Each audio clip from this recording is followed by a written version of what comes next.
So, hello everyone. I'm here in front of you to explain how to install the Windows XP. So first, we're going to open the VirtualBox and add the ISO file. So, we can download that through internet. So, after natin malagay sa storage yung ating ISO file, start na natin. So, ito fast forwarded lang to, kaya mabilis.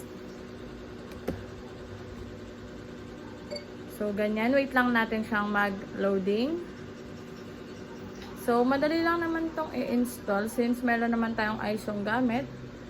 Madali lang rin yung process niya. Nagpapatagal lang talaga is yung sa kanyang waiting time. So, ayan. As you can see, ma-open na yung ating Windows XP. So, medyo makaluma talaga rin yung kanyang, interface. So, installing na. Wait lang natin. So, may product key dito. So, ayan ang ginamit kong product key. We can also search that on internet.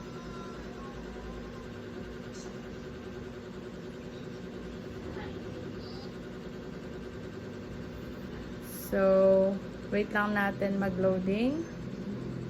Medyo mahaba-haba rin to yung paglo-load niya. Then after that,